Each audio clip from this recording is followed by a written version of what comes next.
My bro and I grew up as children of government officials. From a young age, my brother was obsessed with competing with me for the crown prince status in our family. Not only did he steal my parents' attention, but he also managed to snatch away my girlfriend, Victoria. And as if that wasn't enough, he once drove a massive truck straight at me, launching me 300 feet into the air.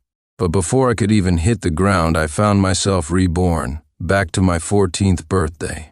At that exact moment, I was sitting with my eyes closed, making a wish. When I opened them, I saw Mom leaning over, shielding me so my bro could blow out my candles for me.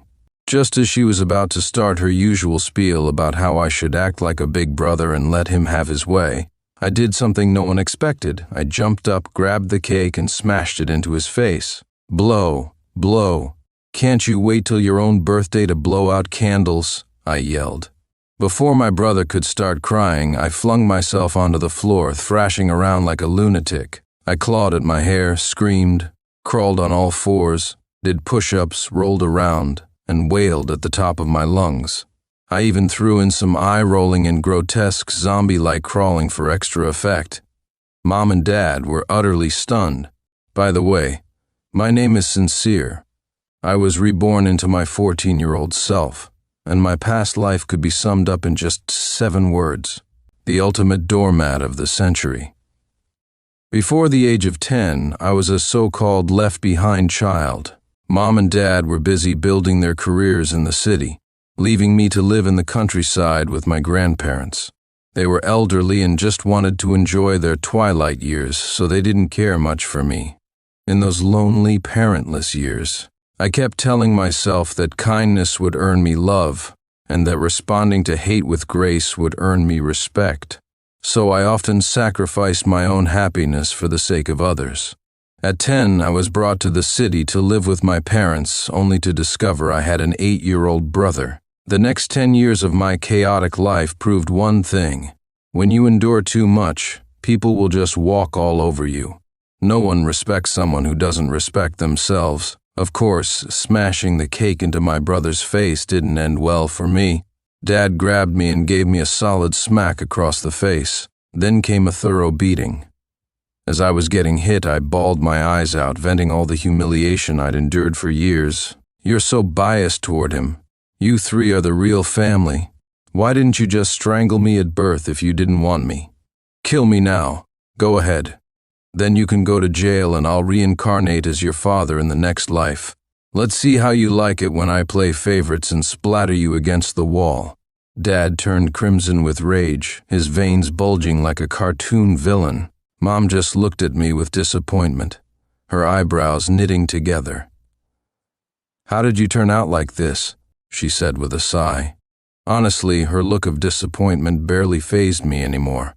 "I've built up an immunity." I even smirked at her and said, "Just wait till next time." The next day, I deliberately wore a thick winter coat to school, even though it was only autumn and everyone else was in long sleeves. Sweating buckets during class, I caught the attention of my homeroom teacher, who came over and told me to take off the coat because it was making her uncomfortable to look at. Sniffling softly, I played the part of a pitiful child, hesitating as I slowly removed the coat. The moment I revealed my bruised arms, my teacher froze. Then she called the police. I vowed to study hard and repay her for this act of kindness. To be honest, this was a stroke of luck for me. My dad, being a government official, cared deeply about his public image. There was no way he'd risk abandoning me or beating me to death outright. All I wanted was fairness. Since no one gave me that, I decided to fight for it myself. That weekend, Mom took my brother shopping and locked me at home as punishment. Before leaving, she sneered, "Think about all the disgusting things you've done recently. Your dad is up for a promotion to deputy director. Do you know you're becoming a stain on his reputation? If I knew you'd turn out like this, I wouldn't have even had you." She shot me a look full of disdain while my brother peered out from behind her and stuck his tongue out at me. I was numb, completely numb. Sitting alone in my room, I suddenly remembered my past life. Back then, I had been the perfect, obedient child everyone praised. They drained me dry, taking my blood, my flesh, and my soul without hesitation. Then they'd pat me on the head and say, "What a good kid you are," but no more. A quiet child doesn't get candy. So not only would I make noise, but I'd also crawl, pull hair, pick my nose, gouge out my eyes, climb trees, scream like a monkey, and jump into water while howling at the top of my lungs. Determined, I grabbed the curtains from my window, cut them into strips, and tied them into a makeshift rope. One end was secured to the window frame, the other to myself. We lived on the 3rd floor, not high enough to be fatal, but high enough to make me dizzy as I stepped onto the windowsill. "Hey kid, what are you doing? That's dangerous, get back inside," came the panicked cries from below. This was the government housing complex where I grew up, and today, I was going to drag my whole family's reputation through the mud. Carefully, I lowered myself down. Just as someone below was about to call the police, I leapt to the ground. "Don't worry, ma'am, sir. I just needed some fresh air after being locked up too long," I said with a forced smile. Though we lived in the government complex, my parents owned multiple properties, villas, luxury condos, you name it. That's a story for another day, tied to our complicated family background. My dad came from a humble village and was the only college graduate of his time. After years of hard work, he climbed the ranks to become second in command at his department. But that wasn't enough for him. He wanted both power and money. So, he made my mom quit her job. Carrying the banner of a businessman, he climbed the ranks of his career and amassed considerable wealth. Unfortunately, he ended up with a son like me. Tough luck for him, I guess. Haha. The folks in the neighborhood respected Dad and didn't make a big deal out of it, but behind closed doors, tongues wagged incessantly. Dad gave me another thrashing, and this time he really meant it. Midway through the beating, I suddenly said, "Dad, have you even eaten today?" He froze for a moment, and then his face turned beet red, like an infuriated little bull, charging straight at me. I darted to the window, opened it, and shouted, "Help! Domestic violence! I'm being beaten to death!" Mom hurriedly covered my mouth, yanked me back, and slammed the window shut. I smirked and said, "If you kill me, tomorrow you'll make the headlines, and I'll be in the afterlife. I've even thought of the title for you, shocking. Deputy Director of the Bureau pushes his own son to death, a case of humanity's collapse or moral decay." My dad, Ethan, was a smart man. Otherwise, he wouldn't have been the first and only college graduate from our village back in the day. Forcing himself to calm down, he slumped onto the couch and lit a cigarette. "All right," he said, "spit it out. What do you want this time?" I replied, "Put out the cigarette." His hand trembled slightly and he muttered, "You little punk, you dare." I cut him off. "Think carefully before you speak." Standing with arms crossed, I looked down at him from above. He glared at me and barked, "Do you believe I'll send you to a mental hospital?" I let out a cold laugh. Ethan, the venerable deputy director, raising a lunatic for a son. Like father, like son, they say. If I'm crazy, so are you. No wonder you've been stuck as a deputy director your whole life. Turns out it's because your own son's a lunatic. He stubbed out the cigarette in the ashtray and said, "You don't have to be my son."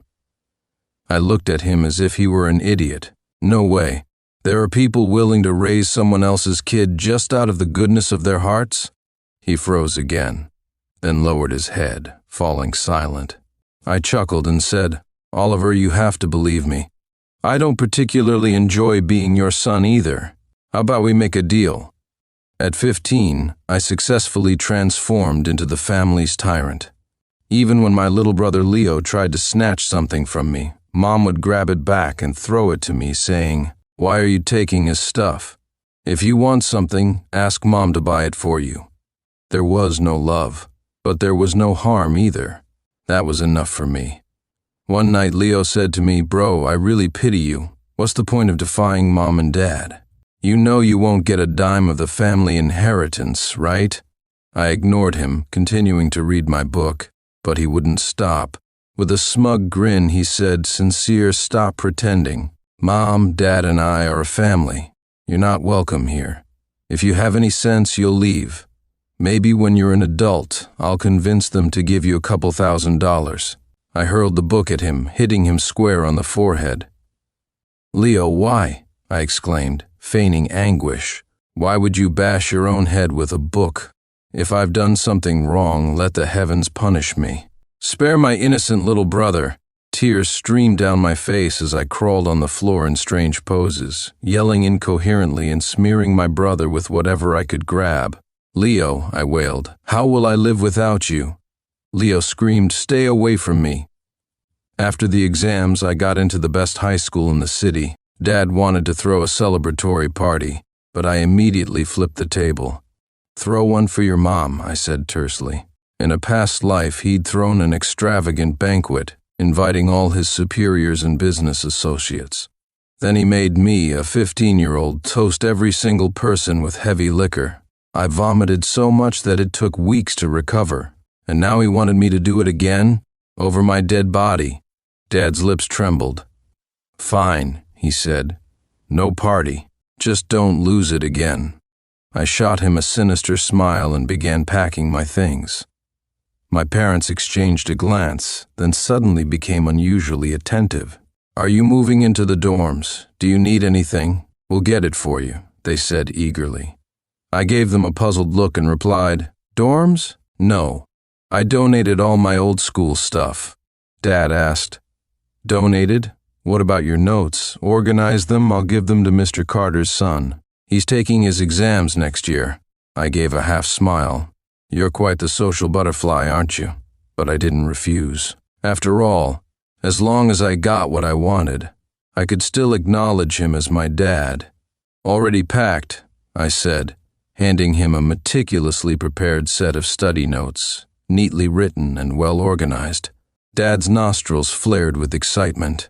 "That's my boy. Good job. Honey, go buy him some new clothes. He can't start high school looking shabby." He puffed up like a rooster that had just won a fight. Inside the notes, I slipped a few pages detailing his life story, a man who climbed out of a remote village and changed his fate. Hopefully, it would inspire kids from underprivileged areas. To give credit where it's due, Dad's journey was impressive. In my past life, I barely scraped into the same school, but this time, I earned a spot in the best class. On the first day of school, Dad couldn't help but show off this time. He drove our best car to drop me off at school, walking tall and proud, as if he wanted everyone to know his son got into the top class as the district's highest scorer. Suddenly it hit me. Victoria was in this class. Victoria, Emma to Leo, but not much to me. She was my girlfriend in a past life and also the one who caused me the most trouble. I arrived late to class. There were only 2 empty seats left, one next to the trash can and the other next to Victoria. Without hesitation, I chose the one by the trash can at the back of the room. After all, trash belongs in the trash can, while Victoria was just trash displayed out in the open. "Hi, I'm your new desk mate," I said warmly to the girl sitting beside me. To my surprise, she didn't even glance at me, just looked out the window with a cold and aloof expression. I started organizing my desk and carefully wrapping my books in protective covers. In my past life, I was careless and unmotivated. By the end of a semester, my books and notes would be a mess. This time, I wanted to be a good student, and treating my books with respect was the first step.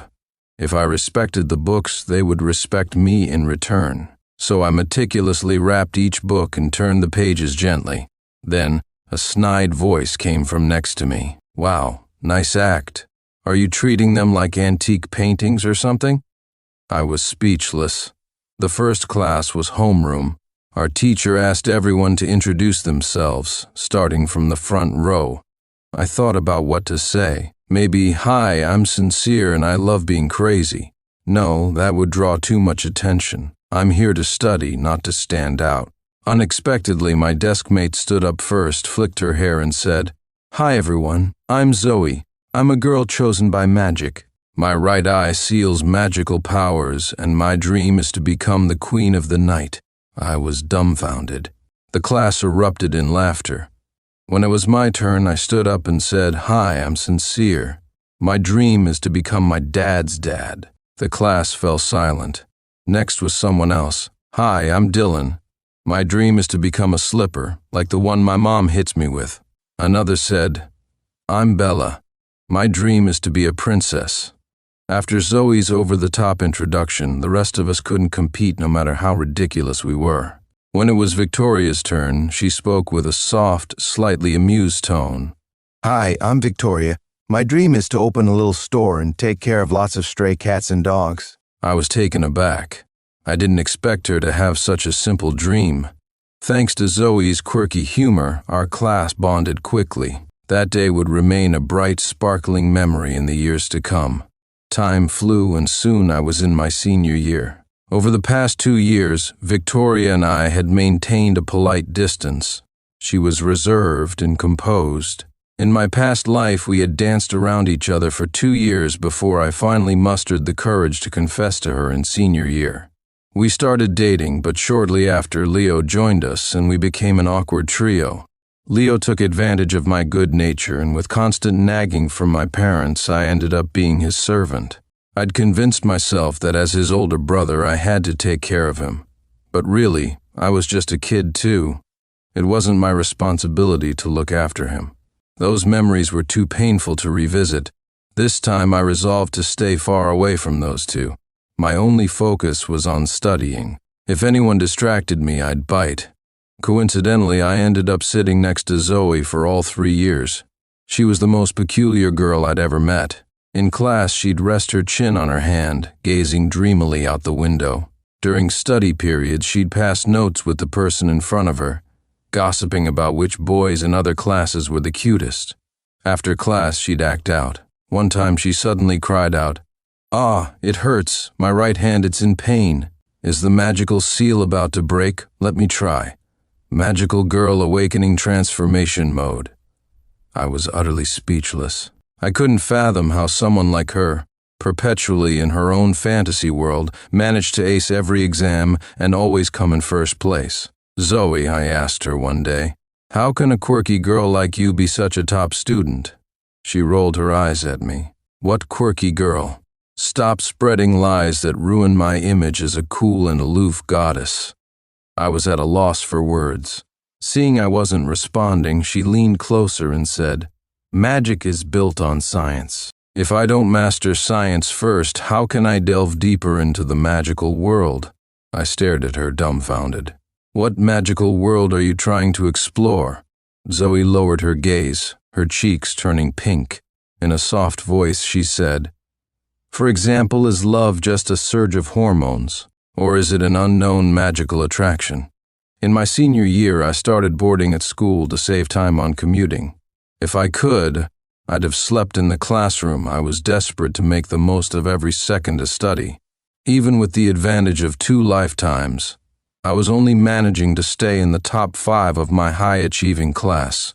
There were geniuses who were both smart and hard-working, and then there were those who could top the class without even trying. Most of us, though, were just ordinary students pushing ourselves to the limit. On rare weekends, I'd go home to do laundry and unwind a bit. Driving back, I felt like a rock star cruising at 70 miles an hour, singing along to the radio. The first person I saw when I got home was Leo, lounging on the couch watching TV. He glanced at me and said, "It had been a while since we last saw each other." I wasn't in the mood to waste words on him. He was no fun, like a vending machine that didn't dispense properly. Even when you insulted him, he might not even register it. He continued, his tone light. "Mom and Dad are out." Leo spoke with a sly smile. "What a shame." I returned to my room, only to find it filled with things that didn't belong to me. The bookshelf was stacked with Leo's comic books. His pillows, blankets, and scattered clothes were all over my bed. His gaming laptop and handheld console cluttered my desk. Honestly, I felt an overwhelming urge to crap on his bed just so he could experience how disgusting it felt to have someone invade your space. But I'm civilized. I couldn't stoop that low. Storming out of my room, I grabbed Leo by the collar and gave him 2 hard slaps. Gritting my teeth, I spat, "Leo, what's with your obsession with taking over other people's stuff? Even pork prices are going up, yet you're just getting cheaper by the day. Do you have no sense of time or place to act like a clown?" Leo yelped. "Big bro, please let me go. I promise I won't do it again." Something felt off. This didn't sound like the usually arrogant and entitled son of a local official. Unless someone else was here. I turned around and saw Victoria staring at us with her big, dramatic eyes. "Wow, Leo, you're something else," she said with a frown. She looked at me with disappointment. "Sincere, I didn't think you were this kind of person." Victoria's disapproving gaze pierced through me. Calmly, I picked up my phone and dialed a contact labeled "The Source of Joy." "Dad," I said, "Leo brought a girl home. He's dating early." Before Leo and Victoria could react, I snapped a picture of them standing suspiciously close together. I turned to Victoria, giving her a look even more disappointed than the one she had just given me. "A young lady like you, have you no shame? How old are you? And you're already pulling stunts like this with my brother." Sighing heavily, I shook my head. Leo gritted his teeth. "You're talking nonsense. Victoria and I are just friends." "Then swear on it," I challenged him. "Swear that if you're lying about being just friends with Victoria, something bad will happen to you. I am, after all, a lunatic. No one takes a lunatic seriously, right?" Leo, of course, couldn't swear. He just stood there, dumbfounded. Victoria frowned. "Sincere, there's no need to be so overbearing. You've changed. The gentle, approachable guy I once knew is gone. I might as well pretend I never met you." I lowered my head, silently mourning the naive fool I used to be in my past life. Then I turned and walked away. There was no point in arguing further, especially not with two people at the same time. That's just mental self-destruction. Back in my room, I took matters into my own hands. I smashed Leo's gaming laptop and console, tore up his blankets, and declared, "From now on, if any of your stuff ends up in my room, this is what's going to happen to it. And that includes you." I tossed the destroyed items out of my room like trash. That evening, I decided to stay home instead of returning to campus. Not for any particular reason, just to wait for my dear parents. Around 6 o'clock, Mom and Dad finally came back, carrying shopping bags. Leo darted out of his room like the ever-obedient son and took all the bags from them. I sat at the dining table watching Mom fidget awkwardly. "What are you standing there for?" "Go make dinner," I said casually. Dad took a nervous step back as I gestured toward him. "You too. Don't just stand there, cut me some fruit," I added. Then turning to Leo, I continued, "Oh, by the way, your teacher told me you ranked near the bottom of the class in your monthly exams. What happened? Did getting a girlfriend turn your brain to mush?" Leo glared at me with resentment, the slap mark still visible on his face, but he didn't dare say a word. "Go on," I said. "Take the stuff Mom and Dad bought you and bring it to my room. I'll help you test it out." "That's my stuff," Leo protested through gritted teeth. I sighed dramatically. "Why are you so clueless, huh? I'm older than you. Good things should go to your elder brother first. Haven't you heard the phrase, an elder brother is like a father? Dad, is this how you've been raising him?" Dad hesitated but finally said, "Give it to him. I'll buy you new ones tomorrow." "While you're at it," I added, "get me a new set too. Ship it to my school." The next morning I slept in for once. When I woke up, the house was empty. Mom had gone to work. Dad had dropped Leo off at school and then headed to the office. I opened the fridge. Empty. Typical. Staring at my reflection in the mirror, I muttered, "I guess I'm used to this." Opening the front door, I noticed a car parked nearby. Zoe stuck her head out of the window and cheerfully called, "Sincere, ready for school?" The sunlight was blinding, making my eyes sting. Zoe blocked me from putting my suitcase in the trunk, saying she wanted to test something. "This morning I woke up with my scalp itching. I think my brain is evolving," she said seriously. "I have a feeling I've unlocked telekinesis."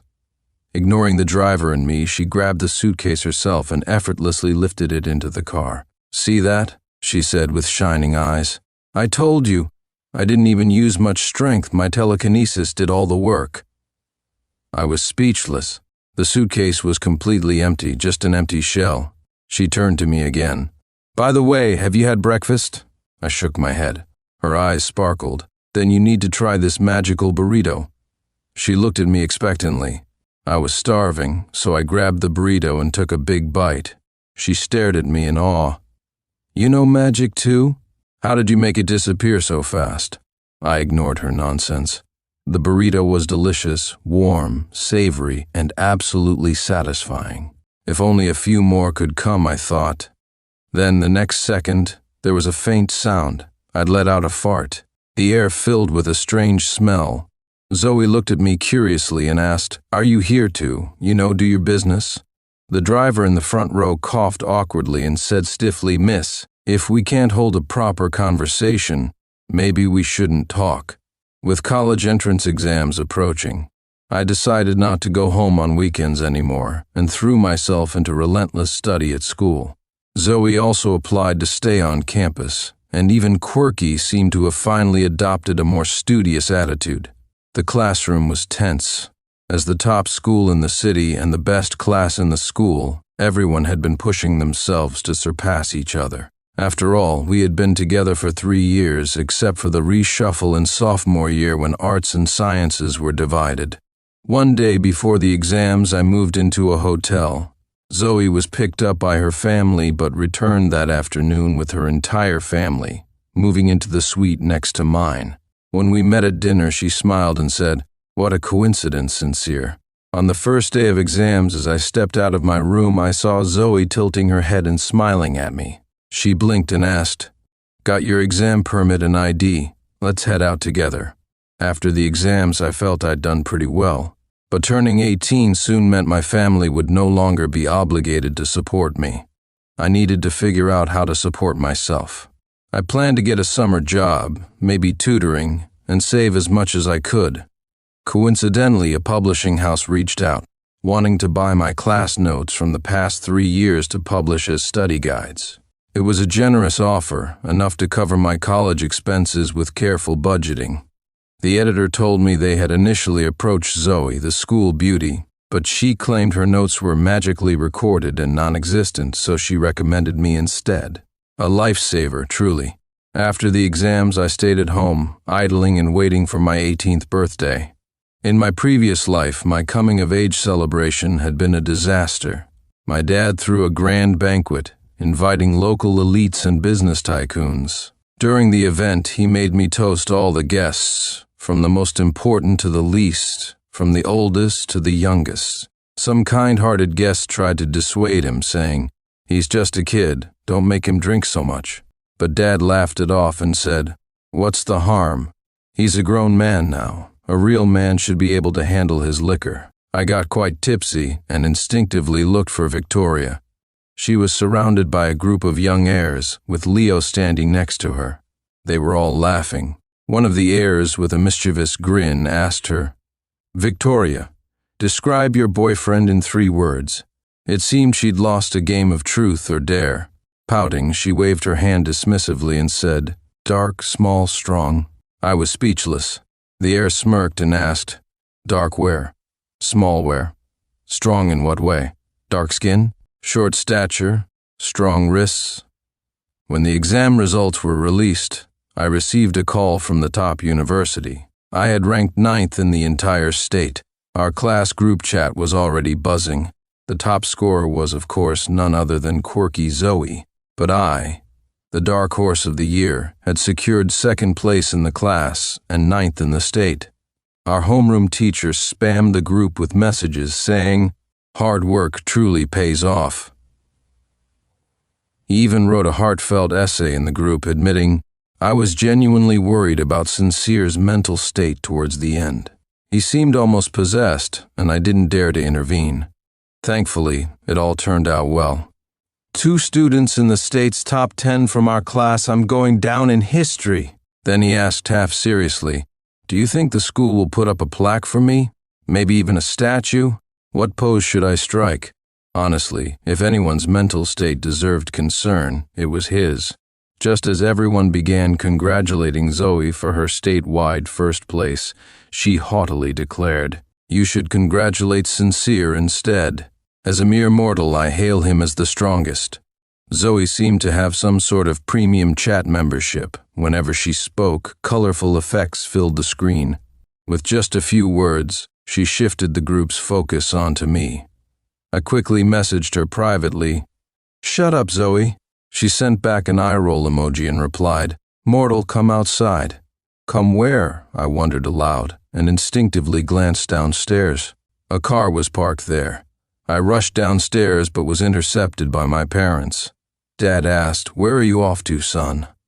"To the crematorium," I retorted without thinking. Dad looked alarmed. "What are you going to the crematorium for?" "To bury my lost youth," I replied dramatically. Dad rubbed his hands and said, "It's late. It's not safe to go there. You're a top university student now. Let me drive you." I widened my eyes, clapped theatrically, and exclaimed, "Oh, my sainted Mary. Dad, can I really ride in your majestic car?" "No way, no way. That's Leo's exclusive ride. If I sit in it, I might get hemorrhoids. Oh heavens, I've never even ridden in my own father's car." Dad's face turned ghostly pale. I darted past him and ran downstairs. Zoe was waiting for me anxiously and asked about my college plans. "Whatever happens, happens," I said. "I haven't decided what I want to study yet. It's foolish to pick a lifelong path when you're still clueless about yourself." "What about you?" I asked. Zoe pursed her lips and said, "You know my family's in business in Boston. Dad wants me to help my brother, or in the future, my arranged partner. He wants me to study finance or management." I patted her head and said reassuringly, "You seem to have grown up all of a sudden," Victoria said seriously. "Don't touch me randomly. A girl's head is only for her husband to touch." Then she brushed her hair lightly against my fingers. Startled, I quickly withdrew my hand and awkwardly tried to make conversation. "So what do you want to learn?" Zoe fell into deep thought before replying, "I want to study medicine to explore the miracles of the human body." "All right," I said decisively. "I'll study medicine too." Zoe panicked, her cheeks turning crimson. What do you mean?" "You don't need to do this for me." I laughed. "I think I'm well suited for medicine. My personality fits. If I don't go crazy, I'm actually pretty normal, perfect for a career in medicine." My parents started fussing over me more than usual, but honestly, I had grown past the age of enjoying that kind of attention. Dad said, "So, tomorrow's your 18th birthday. Son, I know I haven't always been the best father to you over the years. How about this? I'll throw you a grand coming-of-age party. Let's put all our disagreements behind us, shall we?" I replied, "No thanks." He hadn't expected me to be so indifferent. He said, "I'm only doing this for your benefit, sincere. You don't actually think getting into college means your life will be smooth sailing, do you?" Dad leaned back into the couch, looking relaxed. "You know, I used to think that getting into college would change my fate, but the truth is college is just a tiny starting point in life. People used to call me a climbing frog, someone desperate to reach the heights of success. I worked myself to the bone, convinced I could reach Rome. But what I didn't realize was that some people are born in Rome. Even when I got there, I was still at the bottom of the ladder, a nobody." He looked at me with a mocking gaze, as if he had seen through the harsh truths of the world. But to me, his words were nothing more than tired cliches. Calmly, I said, "Help me? Help me with what?" "Help me become another lowly servant in Rome, ready to be exploited." Oliver lit a cigarette and said, "No. You could stand on my shoulders and see the world. After all, you're my only son." I froze. "What do you mean?" he replied. "Leo isn't my biological son. I adopted him. His father was an old colleague of mine. Do you have any idea how much adopting him benefited me? Everyone praised me as a loyal and righteous man. My career advanced smoothly because of it." Oliver took another drag from his cigarette, his face obscured by swirling smoke. I couldn't even see him clearly. I sneered. "You're ridiculous." With that, I turned and walked away. Absolutely ridiculous. Truly absurd. I had thought Oliver merely favored my little brother over me, but he was worse than I imagined. People call me crazy, but clearly he's the real lunatic. In my previous life, Oliver had indulged Leo without limits, turning him into a spoiled and arrogant person. When he found out I was dating Victoria, Leo started making moves on her. And Victoria, being the kind of person she was, kind-hearted, or to put it bluntly, a naive do-gooder, was easily manipulated by Leo's act of pretending to be terminally ill. She fell for his lies and agreed to his confession. Crushed by the double betrayal of my girlfriend and my brother, I failed my college entrance exams and ended up at an average university. I told myself to stay far away from the two of them. But Leo would always find ways to flaunt his happiness in front of me. At 18, I had never been treated kindly. How could I have known how to be kind to myself? I developed depression but continued to fight for recovery. One day, Victoria came to me in tears, holding my medical records. She choked out, "I'm sorry. I didn't realize how much I hurt you." See? She always had that saintly, tearful look, soft-hearted to the point of making people sick. Victoria broke up with Leo, which drove him insane. He personally drove a car into me and killed me. The last image I saw before I died was Leo's crazed, malicious smile. The coming-of-age party went ahead as planned. Oliver thought I had given in. He was convinced that, as his son, I must be just like him, a man willing to do whatever it takes to climb the social ladder. Too bad for him I never was. Most of the local elites showed up. Zoe's family was from another city, so they weren't on the guest list. But as my friend, I sent her an invitation anyway. Oliver, ever the opportunist, only allowed me to invite 2 people. The rest of the guest list was reserved for his own political networking. After some formalities and small talk, Oliver took the stage and said, "I'd like to thank all my colleagues and friends for attending my son's coming-of-age celebration. Today also marks his college acceptance banquet." A wave of compliments rose from the crowd.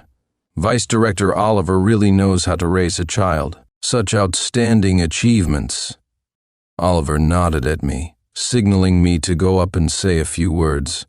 I mouthed back at him, "Screw you." He gritted his teeth and said, "Well, I hope everyone enjoys the food and drinks tonight." If he thought I'd ever compromise, he was dreaming. I, sincere, will never bow down in this lifetime. The past few days of playing obedient and weak were just a ruse to get him to transfer my residency to my university. Now that my plan was successful, Oliver could no longer control me.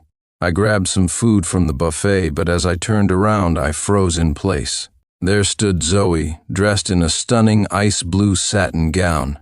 Her makeup was flawless, her tall figure radiating elegance and warmth. She looked so dazzling that I couldn't even form a coherent sentence. After a long pause, I finally stammered, "You look amazing tonight." Zoe lowered her head, nervously fiddling with the hem of her dress. In a soft voice, she said, "Thank you. You look great too." I replied, "Stop fidgeting, you'll wrinkle the dress." I looked at her and she looked back at me. In a daze, I recalled the first time we met. She cast me a deliberately aloof glance and said, Such a fake. What are you, an antique painting?" Her slightly childish face then overlapped with the grown-up one she wore today. Unknowingly, we've known each other for 3 years now. Back then, she wore a ponytail and I had a buzz cut. Both of us were wrapped in oversized school uniforms. Now she wears tasteful makeup, and my hairstyle is meticulously styled. Both of us cloaked in the polished facades of adulthood. Yet when we looked at each other, our gazes remained as innocent as they were back then. Zoe lowered her eyes and said softly, "Tomorrow. Tomorrow I'm leaving for Boston." She paused and tentatively asked, "Do you want to come with me? Check out the campus and all that?" I immediately replied, "Sure. I've always been a wanderer. I can go wherever I want, whenever I want." Her eyes lit up like a firework. She said, "Then it's a deal. I'll come get you tomorrow. From now on, you're responsible for me, all right? You'll have to take good care of me."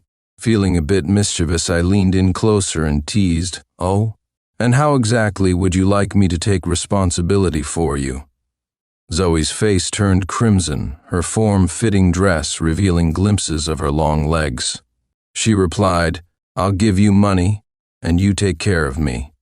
Feigning disappointment, I sighed. "Oh, so by take care, you mean hire me to do a job? Good thing I didn't confess my feelings, that would have been awkward." Her face turned even redder, her voice urgent. "Confess.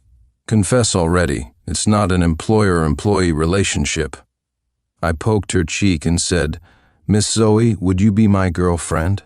She threw herself into my arms, her excitement palpable. "Yes, I would." Some celebrate, others despair.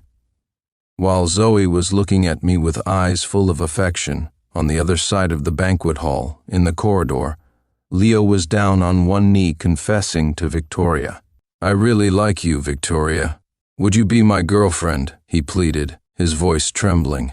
Victoria said nothing, and tears began welling up in his eyes. Finally, with a helpless pout, she replied, "Leo, I've always thought of you as just a good friend." After the banquet ended, I went home to pack.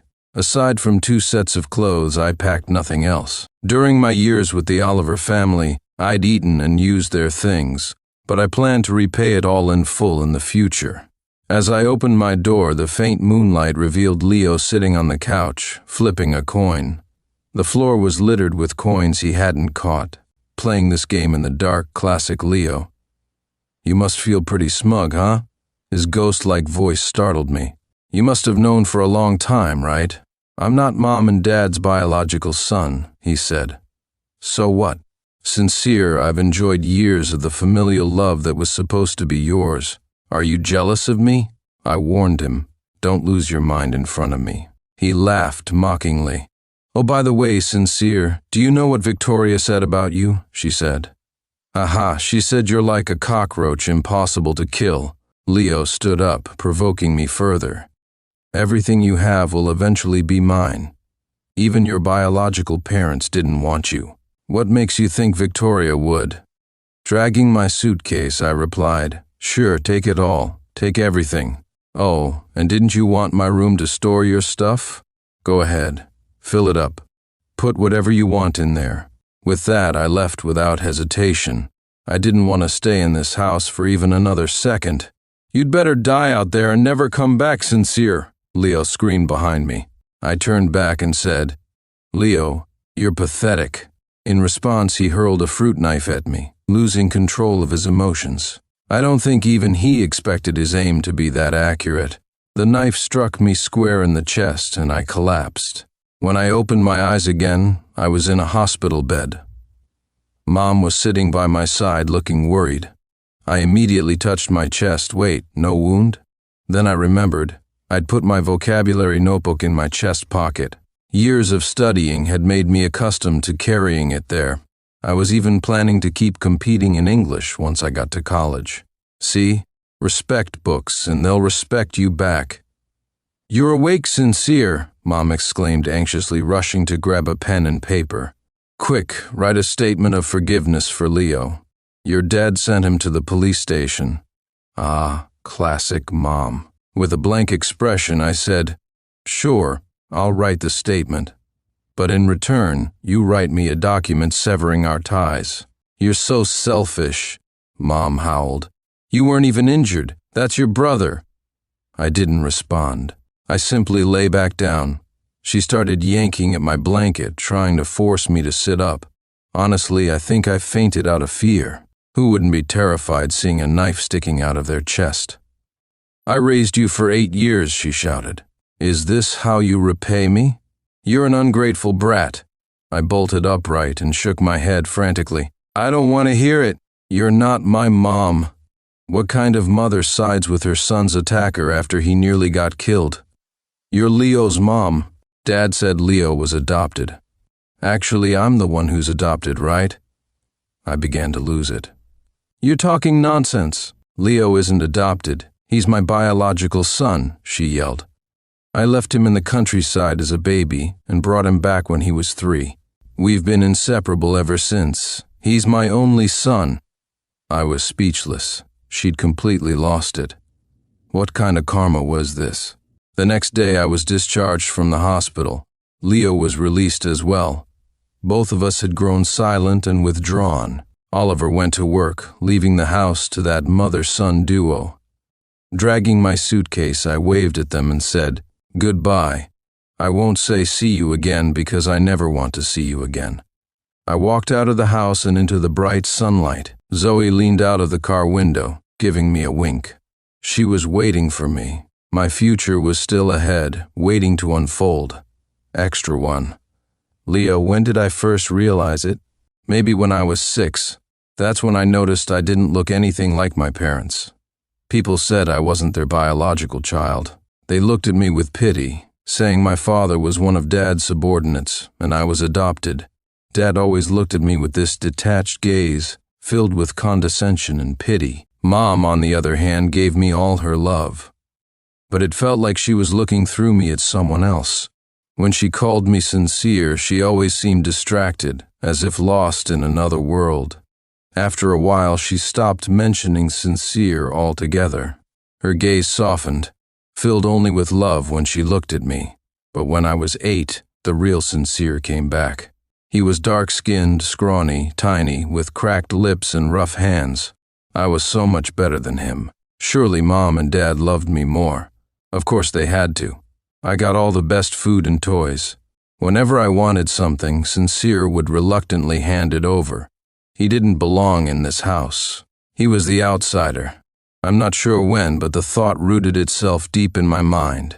Mom started spending more time looking at him, and Dad's gaze too was different, more grounded, more real. Sincere was timid, easy to bully. But at 12, Sincere suddenly changed.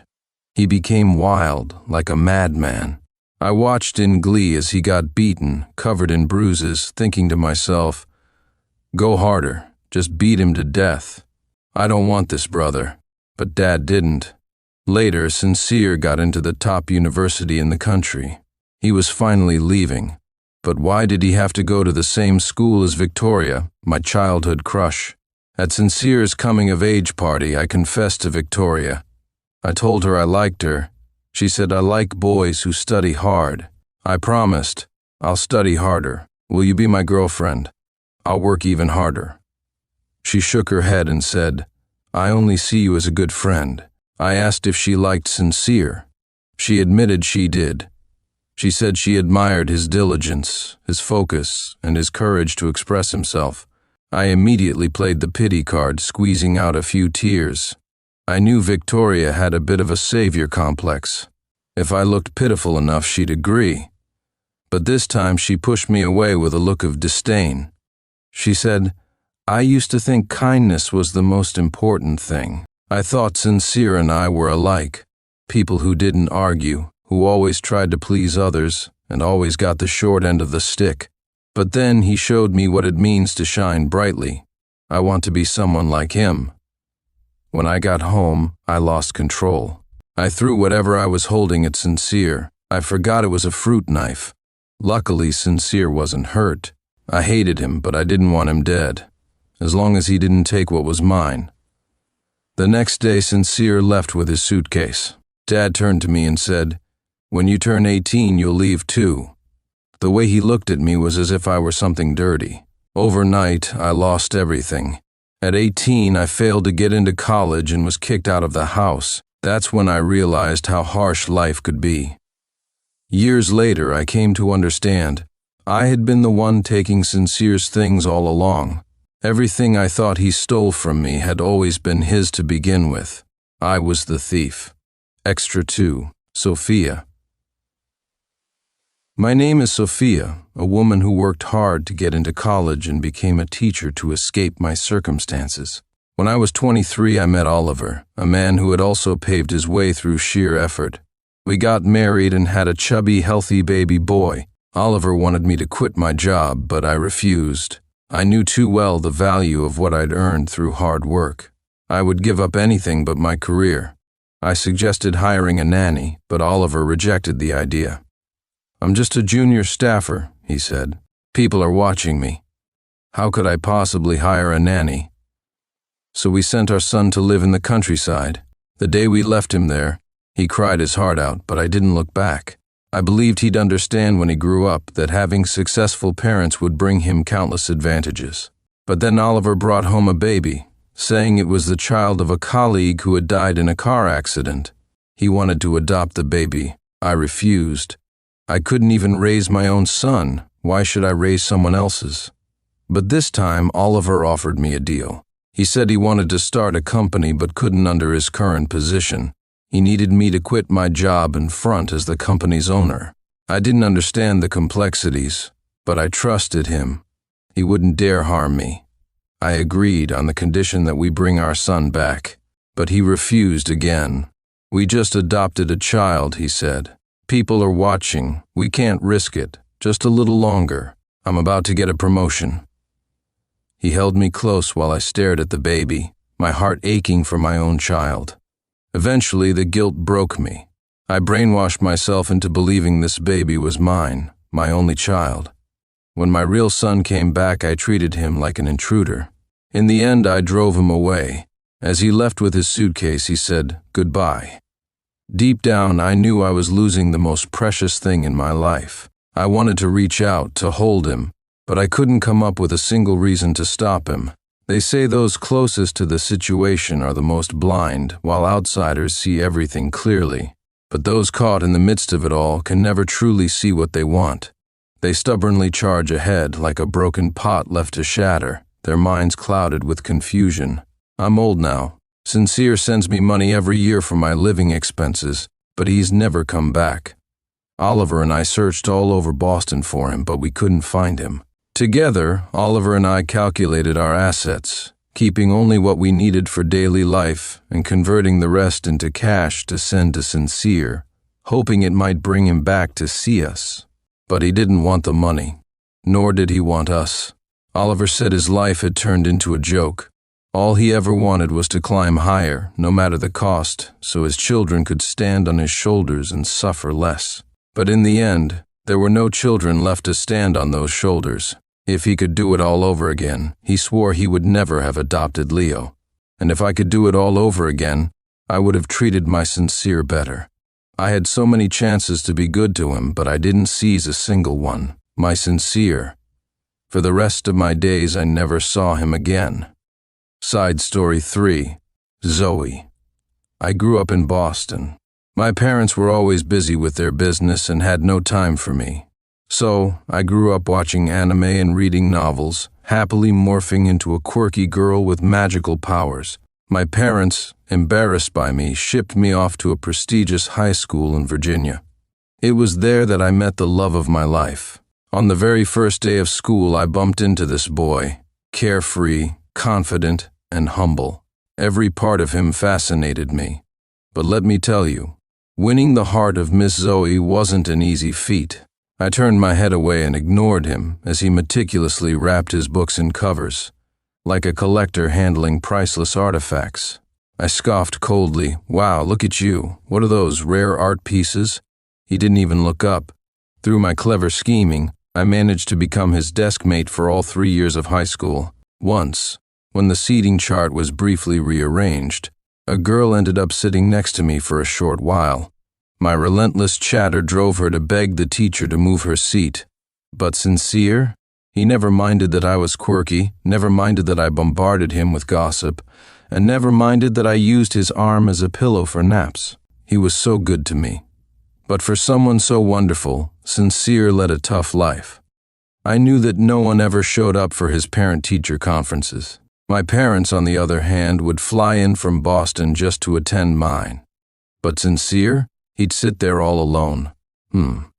I decided right then and there to make my mom his mom. Mom caught on quickly, winking at me before turning to Sincere. "Hey there, kiddo. How about I attend the conference for you? We can practice. You can even start calling me Mom." Sincere froze, staring blankly before hesitantly saying, "Mom, I wanted to jump out the window, roll around on the ground, climb up to the podium, and do a little dance." After we graduated from high school, I finally got my wish. I became Sincere's girlfriend, and we moved to Boston together. Achieving my lifelong dream made me so incredibly happy. Well, almost. The only downside was that Sincere was studying medicine, and med school kept him ridiculously busy. I barely got to see him, which made me feel so neglected. And then there was her, Victoria. That woman would doll herself up like she was walking a fashion runway and then waltz into the med school as if she owned the place. Ugh, I swear she was just begging for a slap. What was she thinking? That's my husband. Trying to be a homewrecker, are we? Don't you have a husband of your own? Oh wait, that's right, she doesn't. Victoria, that conniving drama queen, was absolutely infuriating. Sincere and I got married right after we graduated college. At our wedding, Victoria went out of her way to take unflattering photos of me and then sent them to me, smugly commenting that I looked like a lovesick fool.